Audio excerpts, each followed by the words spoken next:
Welcome, everybody. I have taken a little pause on interviewing people this year, and I've been doing a lot of interviews myself, but I thought our next guest, Nikki Tucker, founder of the firm, she works with women and their finances, and I think this would be a really good end of year episode to do because, and Nikki, this is where I'm going to bring you in. I have had quite a lot of cases lately in the divorce space where it's been a very uh, culturally traditional marriage, heterosexual, woman, even though went to college, the deal is they stay home, raise the kids, husband makes enough money, and he'll take care of funding the family. Okay, that sounds great and wonderful. And who doesn't want to be taken care of? And somebody else makes those big decisions. And there's always money in the bank to write a check if you need it. And then you're getting divorced. And you have no idea what's going on in the family finance. And this little thing happens when people get divorced. There's the connective thread that holds these relationships together, and that connective thread is trust. As soon as the word divorce comes up, you could be married to the nicest person in the world. There is no trust anymore. So, Nikki, I want you to address this fact so that nobody gets in this position again. When that conversation comes up, honey, you take care of the kids. You have the kids, take care of the kids, run the family. I'll make the money and I'll do all the business decisions. Nikki, what should the woman say at that point? Well, first, thanks for having me. Couldn't wait to hear you. Second, second, if I was that woman, this is what I would say. I would say, thank you.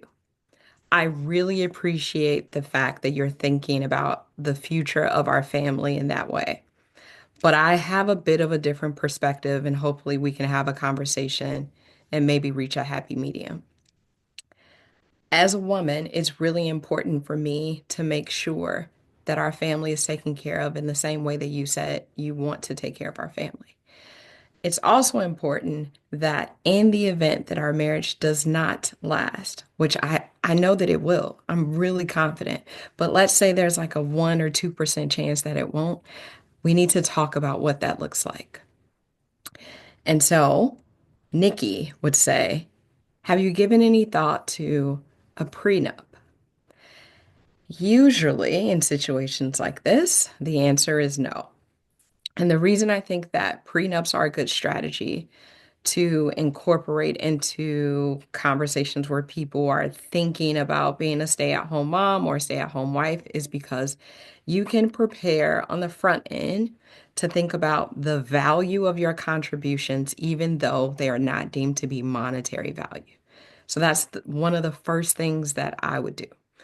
Now, let's say that the prenup discussion gets shut down as soon as you utter the letter P, then you still need to have the conversation about what does this look like? Because sometimes what the husband, we'll just use your example, what the husband is saying to you, the words that are coming out of his mouth may not match the thoughts that are in your head.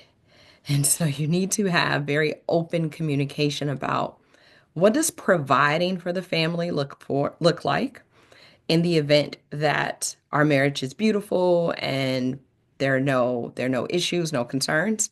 And what does providing for the family look like when there are issues, even if those issues don't mean divorce? Because if you're a provider now and you're the primary or single breadwinner, what if you lose your job?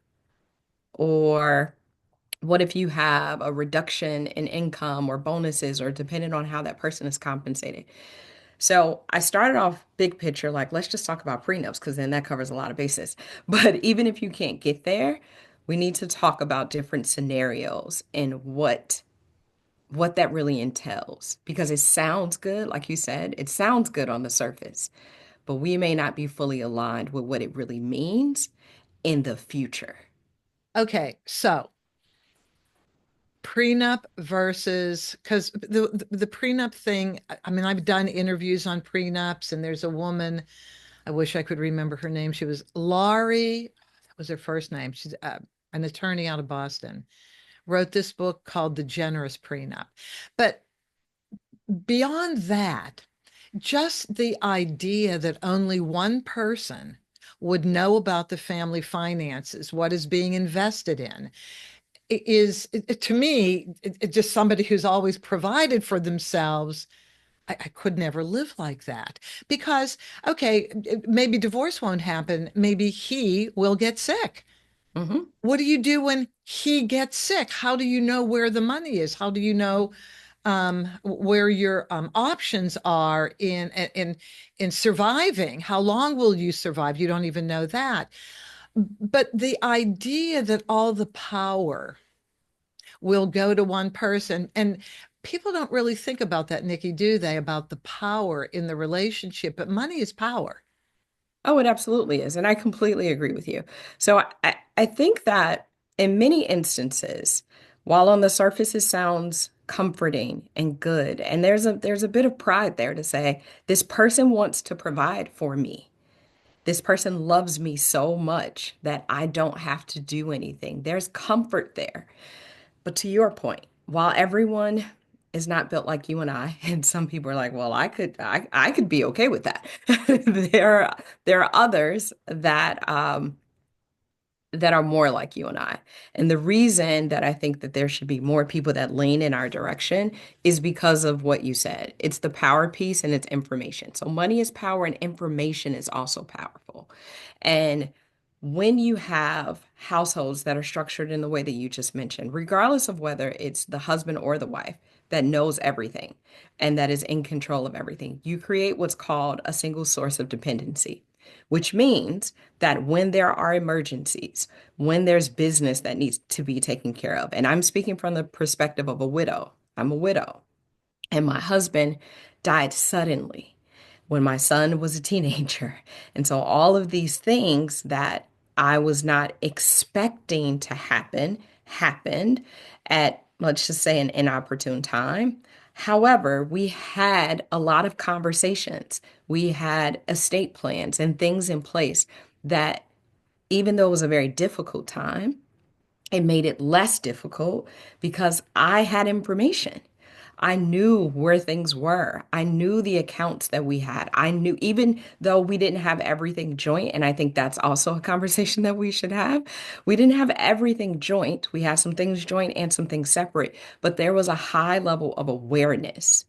And so my guidance to women in particular, because we know that women are often harmed financially when things go awry, Yes. is if you're not going to be making the decisions 100% of the time, you need to have access to the information anytime you want it. So it doesn't matter if you're not the person writing the checks or proverbial checks, if nobody writes checks anymore. It doesn't matter if you're, some do, right? It doesn't matter if you're not the person doing the online bill pay or you're not always the person talking to the financial advisor. At least once or twice a year, you need to make sure that you're sitting down and having very intentional conversations about money. And that can feel very scary if you've never done it before, but it's something that I think is absolutely necessary. You need to know the passwords. Doesn't matter if you don't log into the account. Have access to passwords, have access to safety deposit boxes and all of those things. Mhm.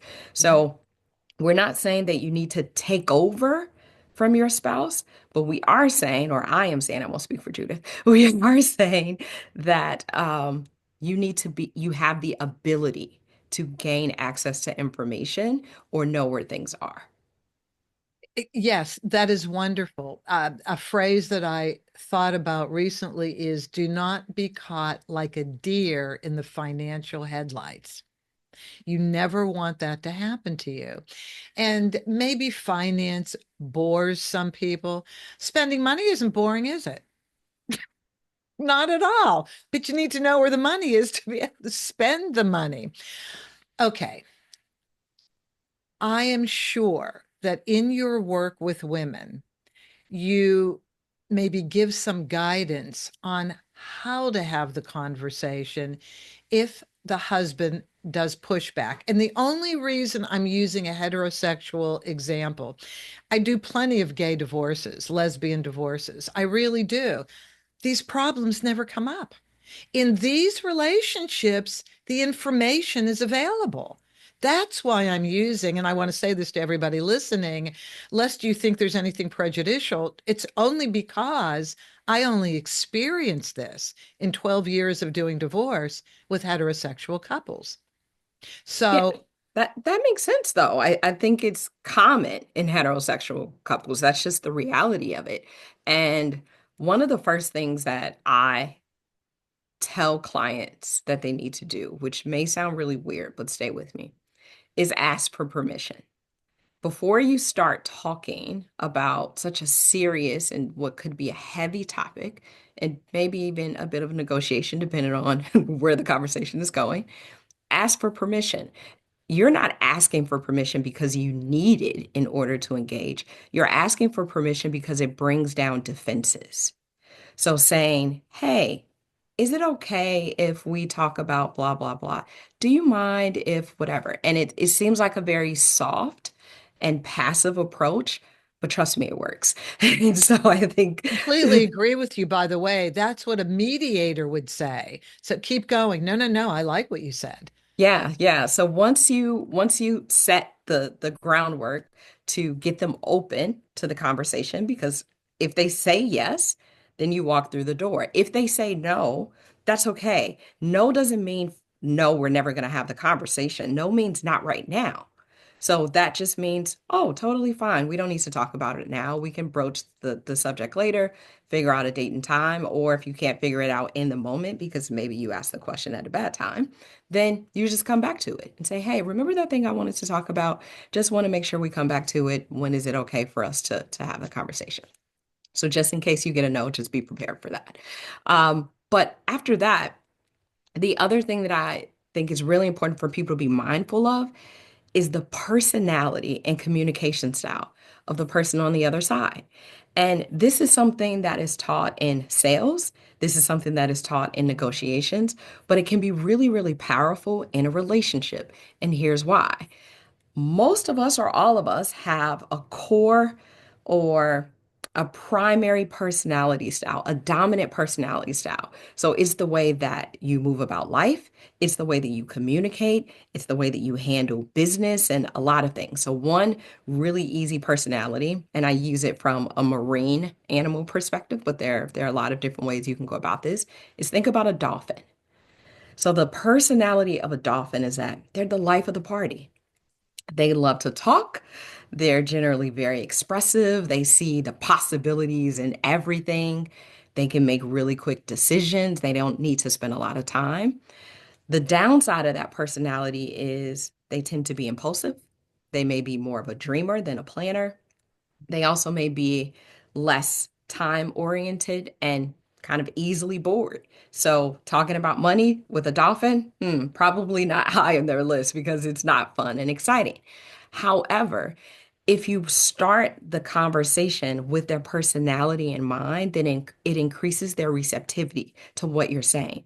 So, a very quick example could be, hey, baby, I know that we talked about taking, quite a few trips this year, and I'm really looking forward to the Mediterranean cruise, and there's another one that caught my eye, but I really want to make sure that we're in a good position financially to like have the fun that we want to have just in case there's an opportunity for us to do more.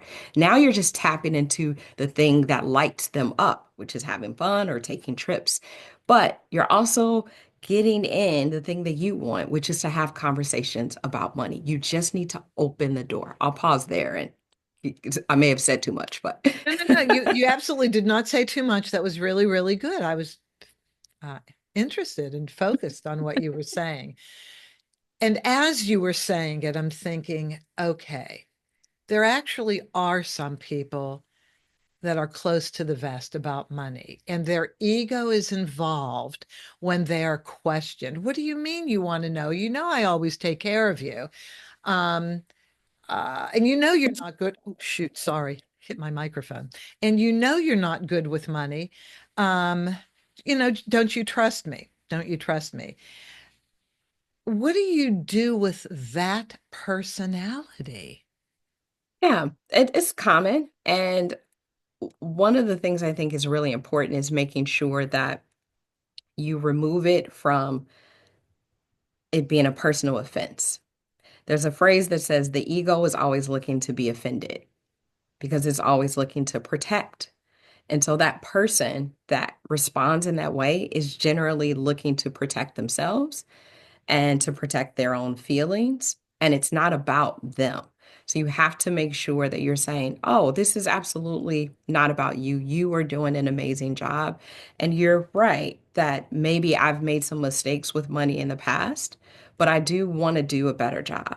I do want to become more comfortable and begin to just understand about not only about our lives together, but again, just so that I can become better. Don't you want that for me? And so saying that puts it back to say there's nothing wrong with what you're doing. This is about me and some of the goals that I have. And I'm looking for you to help me with the goals. And this is also not about trust.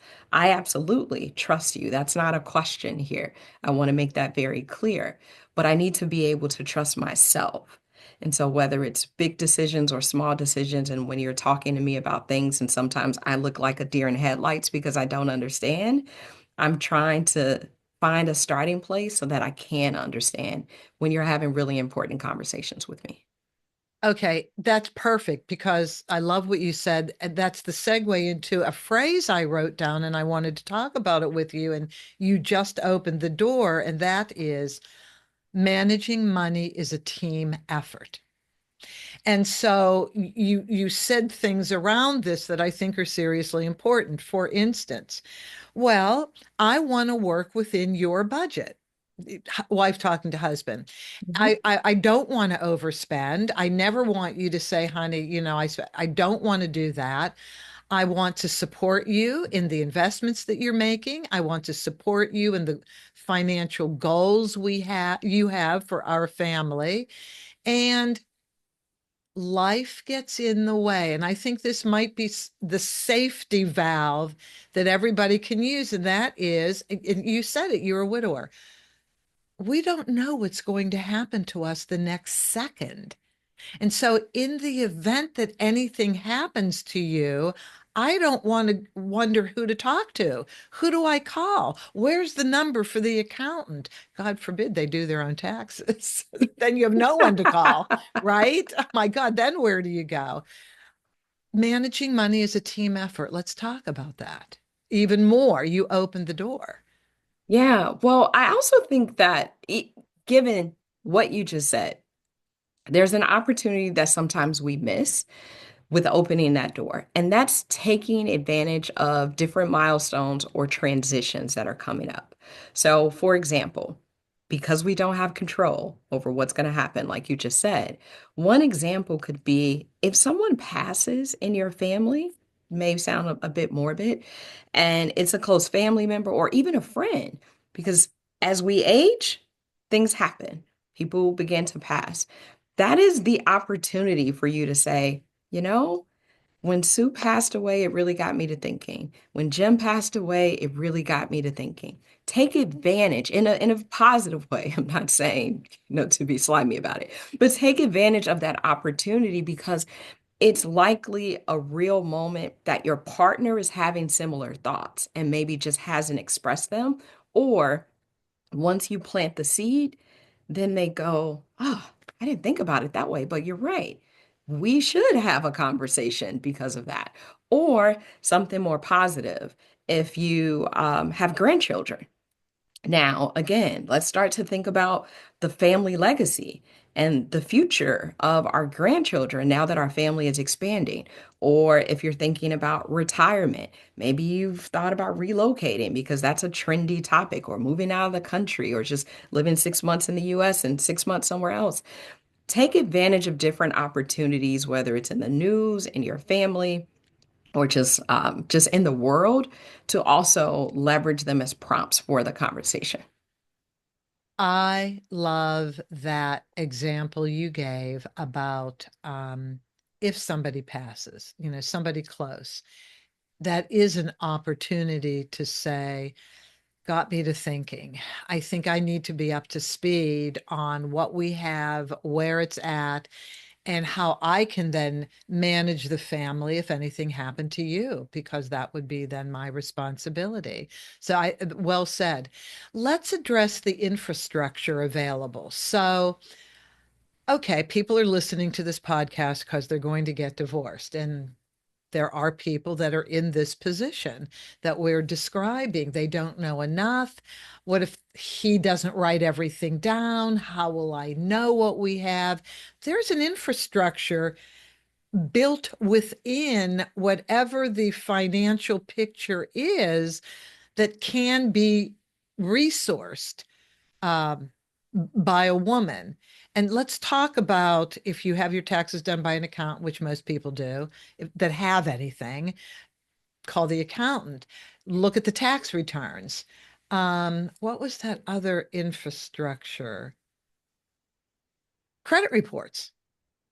Okay, go ahead. Yep. Let's address the infrastructure and how accessible that is to you, woman, to figure out what's going on. Yep, that's exactly it. So, very often, particularly in divorce, people say, "Well, I don't have access to that information," or "I don't know."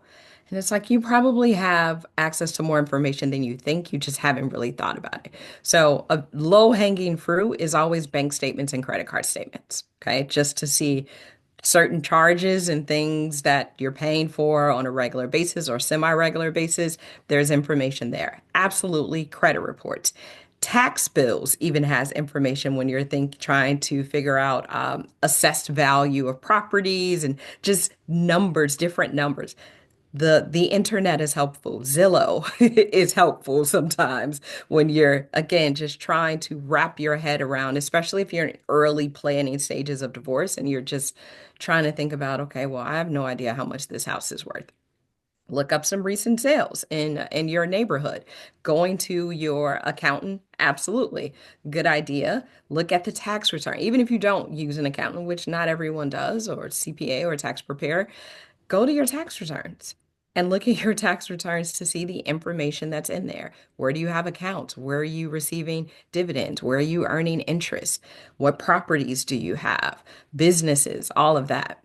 And I think when people start to bring it down a level, because sometimes it feels so overwhelming that they don't know where to start and they don't know what to do. But when you just say, just take a look at some of the information that comes into your mailbox on a regular basis, or just think about some of the conversations that you're having with your spouse around spring when it's time to pay the tax bill, or if you're filing an extension or something. Again, Yeah. opportunities to get more access to information. So I completely agree with you.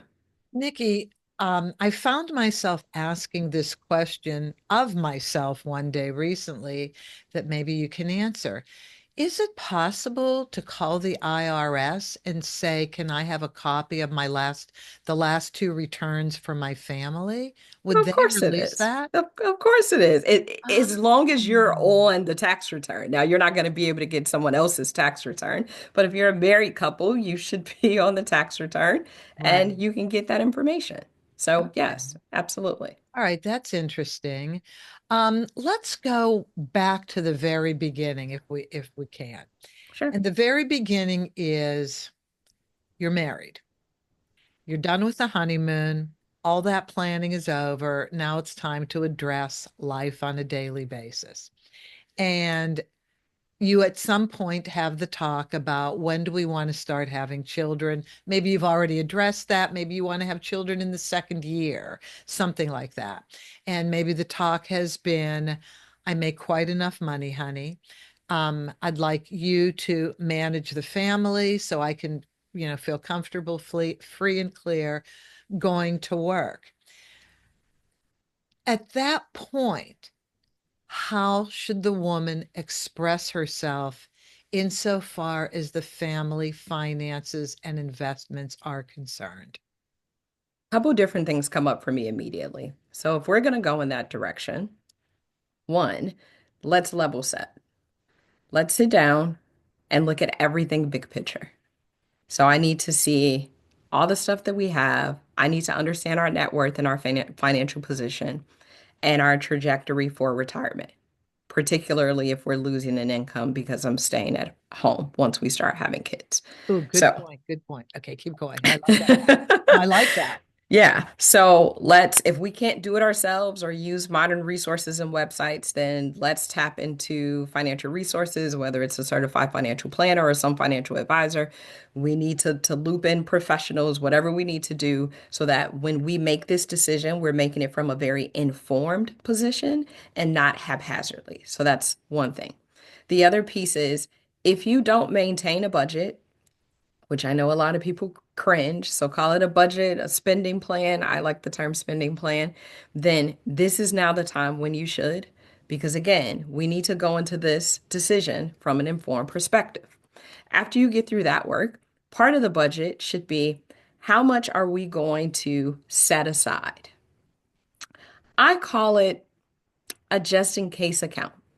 Not just in case we don't last, but just in case I want to go shopping, I want to start a little hobby, crafting, spend money on my own as if I still earned an income where I don't feel like I'm giving up my power and I need to check in with you on every little purchase. Now, it is still family marital money. So it's not as if I'm hiding anything, but I still need to have autonomy over money and purchases and decisions related to money that I can make. And this is what will make me feel comfortable doing that. So, Autonomy within structure. within structure, Okay. exactly, within structure. So that's what I'm saying. The budget and all of that still comes into play because that should be a part of it where everyone's still behaving responsibly. It's not reckless spending, but you don't want to fully give up your power and money habits, good money habits. Once you become so far removed from the financials of the household and bill paying and all of that, then it becomes really easy to just not only hand it over, but make sure it stays over there. And I just don't want you to give up all of that. So I want you to still have like a separate account.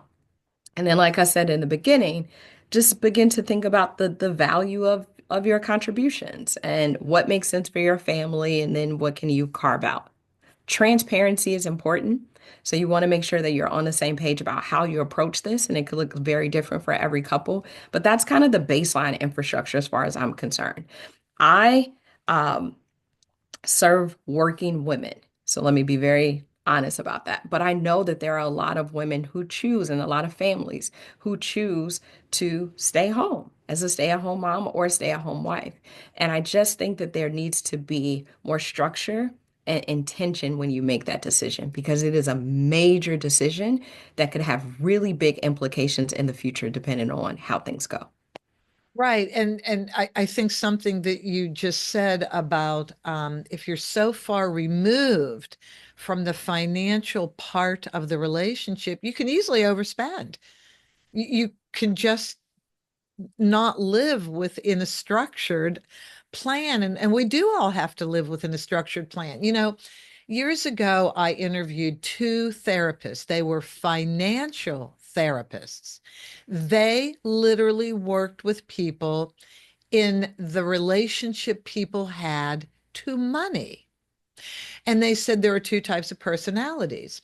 There's one type that just is overjoyed spending and really can't see the impact, the negative impact it can have. The other, just the joy over spending is all they look at.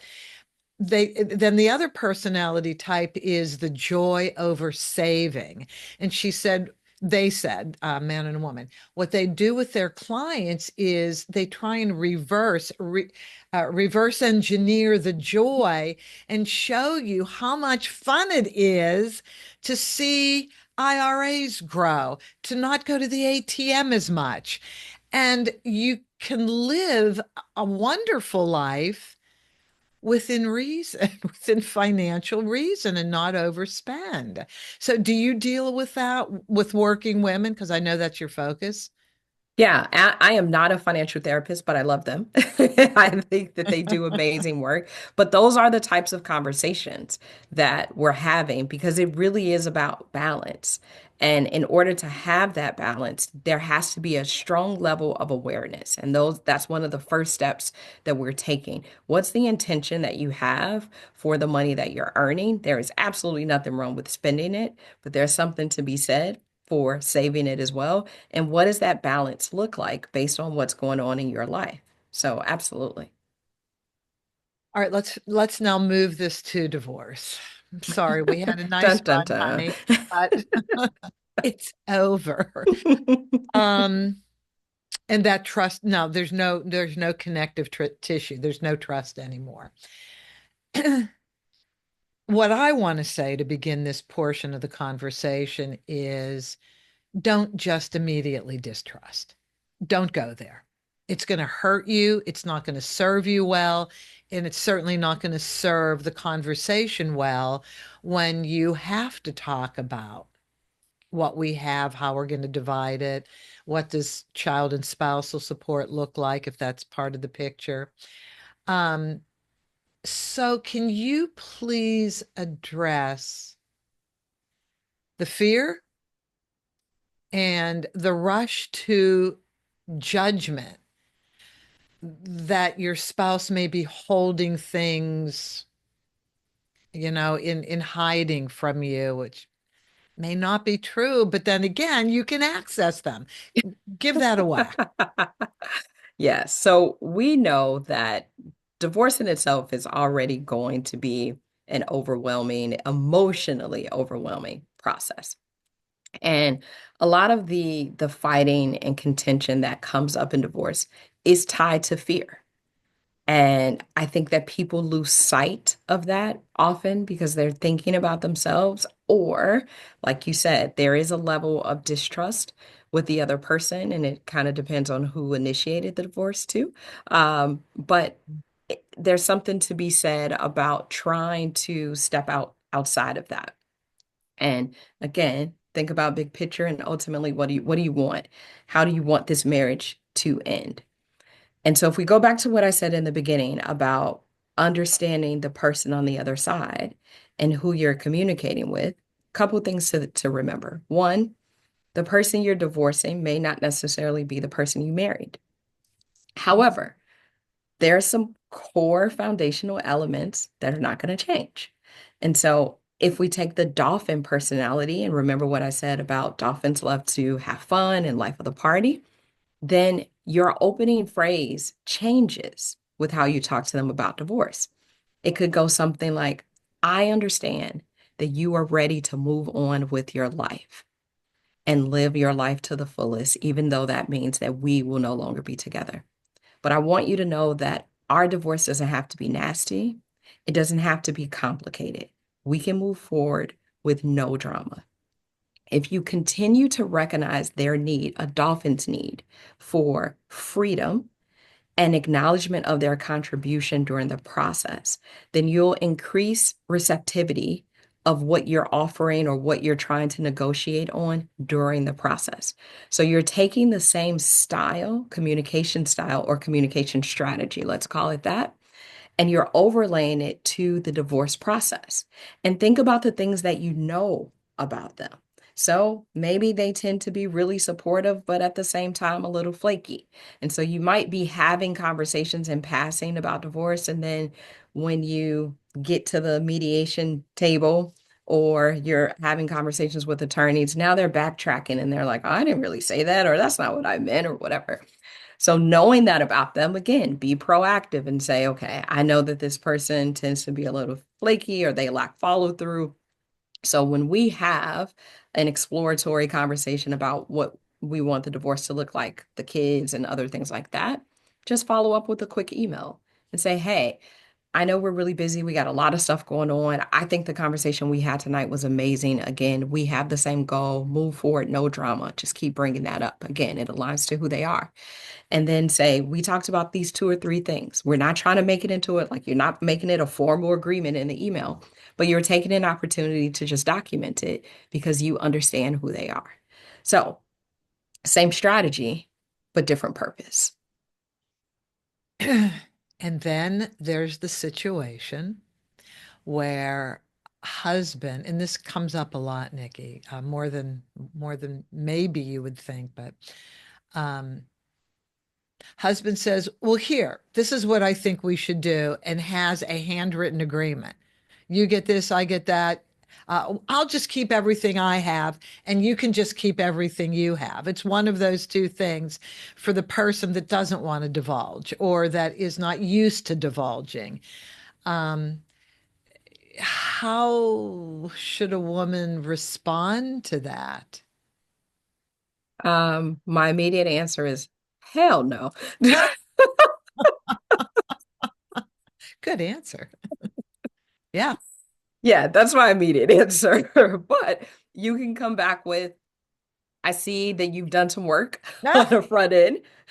you little dolphin, you. Right, yeah.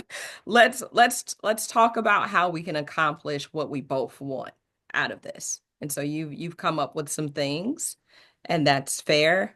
And I think you have one lens. Let's look at it from a different angle, a different perspective. And here's some things. And at the end of the day, we are partners. We have been partners. There are some things that may be mine. There are some things that may be yours, but there is a lot that is ours, and we need to figure out what that is. And if we can't do it together, we might need some outside help. And I think that's perfectly acceptable. That doesn't mean it has to be contentious. Right. I'm not saying that I want to fight you and argue and, drag you through the courts. That's not my intention at all. But I think we need to do what's best for both of us. And if you have children, what's best for our family as a whole. Because just because you're no longer partners or married doesn't mean you have to be enemies. But that if when I hear stories and we hear that, you're right, it comes up more often than it should about, oh, here's what I'm going to give you, or here's what you cannot have. Ladies, it is an immediate red flag. Yeah. No, it absolutely is. But again, it's the tone of voice we use and the words we choose that can really turn it around. There's one aspect, and neither of us are therapists, but we do run in, I mean, people are emotional. Mhm. So when each of us does our job, there's emotion involved, and we have to kind of play with people's emotions and the best we can without overstepping our own lines in our work. But there is the woman who is a victim by her own choosing. Now, maybe it's because that's how she grew up. There's no blame here, no judgment, no blame. I want everybody to know that. But I can tell when somebody's a victim. I mean, they say victim things like, well, I guess this is the way it's going to be. Flipper said that I was just going to get this and that's it. Okay, I can't really say anything, to be honest with you, or I would lose my neutrality. So the only thing I say is, I think you both should consult an attorney so that you can learn family law. So obviously, I live in California. You learn family, people get divorced here, but this isn't any state. Right. When that happens, um, getting into a fight, I mean, you can't. And accepting that is ridiculous because as you go forward, this is my message to women, as you go forward, everybody's going to look at you as a victim and no one's going to really want to deal with you because there's nothing we can do with victims. We're not therapists. Only a therapist can help you rethink. What we can do, what Nikki Tucker can do, what Judy Weigel can do is we can give you language skills to use. We can give you positioning to use, but you got to use it, right? You have to own your power, particularly through the divorce process. This is not the time where you just say, okay, whatever you say, I'll take it. It doesn't matter. I just want this to be over. And that phrase I hear so much. Oh my I God, just cheese want, too? Oh my God. yes, I just want this to be over. And I empathize with that. I really do. Yes. I understand it. But you don't want to make decisions that end up causing you more harm than good just because you want to get through something. Patience is absolutely a virtue when it comes to divorce. And there's a lot of things that you have to be mindful of, and there are a lot of feelings and emotions. And to the point that you just made, building the right divorce team based on your personal situation is important. And so that could mean that you need a therapist. You may be working with a mediator and need an attorney. You may need a divorce coach. Your spouse may be hiding money and you don't know what the heck to do about it, which means you may need a forensic accountant. There are a lot of different players in modern resources that are available in the divorce space that people don't even understand about or are not aware of because we think of divorce the way it was 30, 40 years ago and things that our parents did or even our grandparents did or cousins. Your divorce experience is your own experience. And so you have the autonomy to make it to a certain extent as smooth sailing or as great as you want it to be or as tragic and terrible. You got a lot of autonomy there. There are a lot of things that are not in your control, but who you have on your team, who you leverage for information, and just the decisions that you make to think about yourself and your children first will generally pay off in the end. I'm not saying run up $100,000 divorce bill. That's not what I'm saying. Mhm. I'm saying just get the right experts and people to help you through the process. But suffering in silence or just taking your soon to be ex-spouse at their word because they said this is how it's going to be is not the way to do it. Or at their directive, this is the way it's Exactly. going to be. Yeah, no, Yep. you can't do that.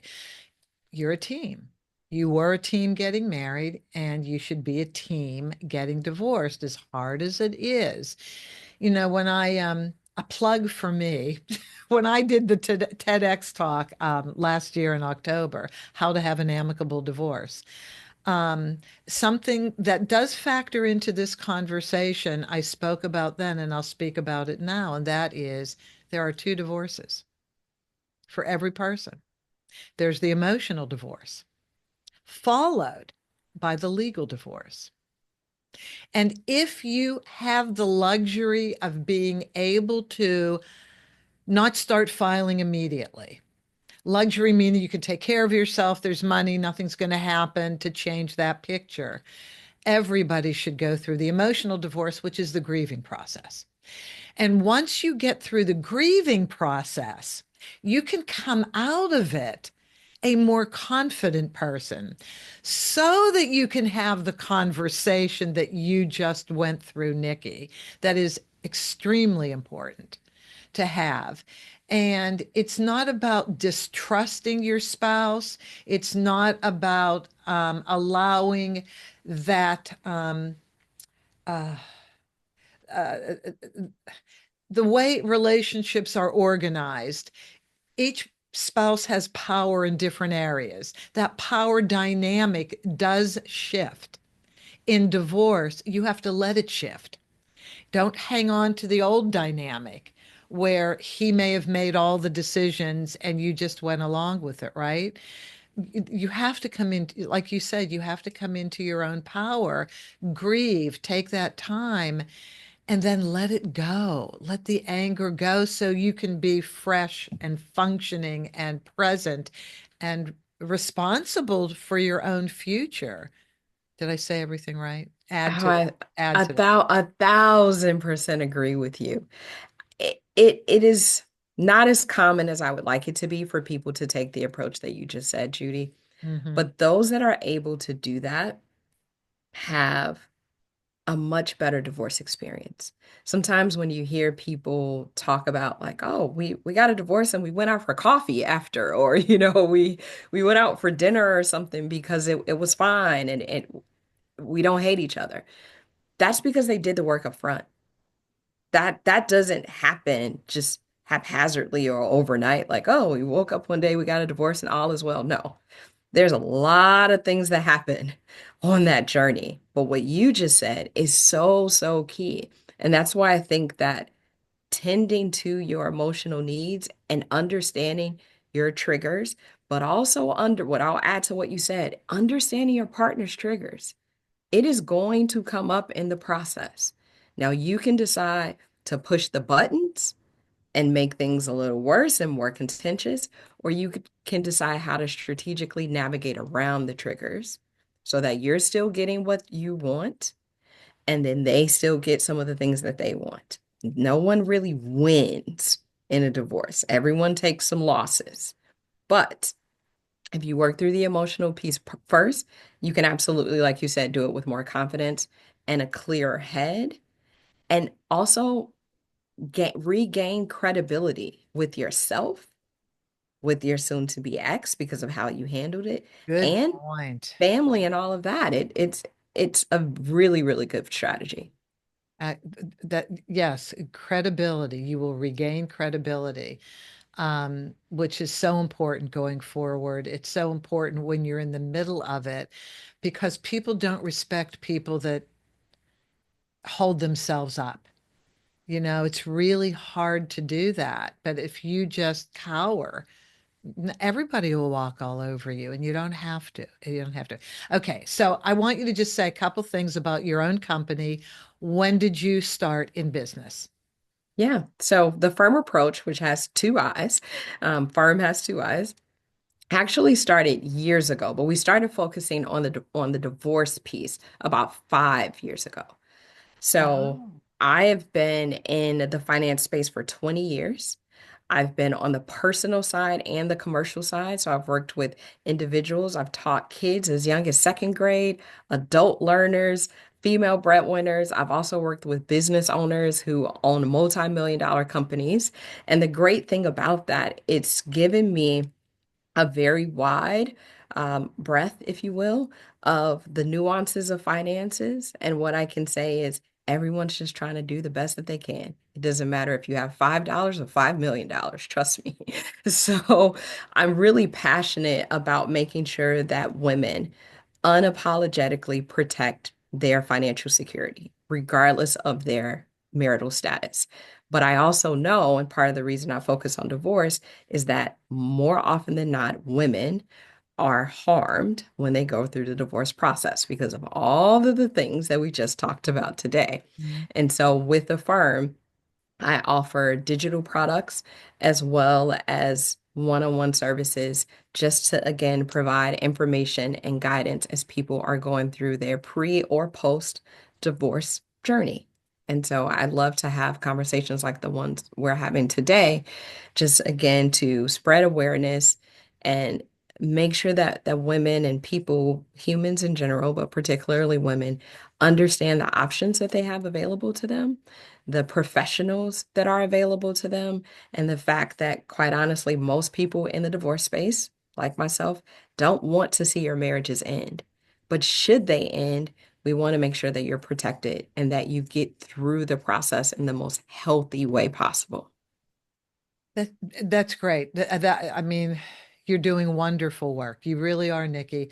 And I just wanted to conclude uh, with this. Men, I see some very generous men come through here. Very generous men. So I don't want any men listening to this to think this is a blanket statement. It is not.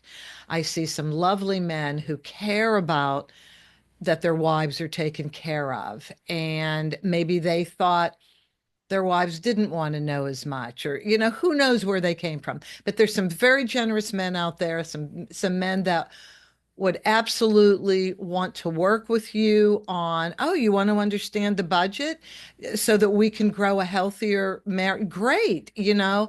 So I love the men who are invested in just being good people and wanting to do the best they can for their wives and their family. And there's a bunch of you out there. There are. I echo that. Yeah, there really, really are. So, Nikki, this has been wonderful. Thank you so much. I appreciate the opportunity to talk with you. I do. And maybe you'll come back sometime. Maybe if you have me, I'll be glad to be back. Thank you so much, just for providing the space to have this conversation and hope you continue to do the work that you're doing because it is absolutely needed. I will continue. Thank you. And it is needed, and I do enjoy it. And thank all of you for listening. I always do appreciate the time. Um, you can always email me. You can always call me. I'm open to different topics, and I'm open to your comments in as you look at the video. You don't have to agree with me. I invite disagreement because it's an opportunity to flesh out concepts. So I say this because this type of a topic, when we're really looking at women, one gender over another, could easily upset men, and I don't mean to do that. So I'm looking forward to all of your comments. But as always, as I end this, have an amicable day.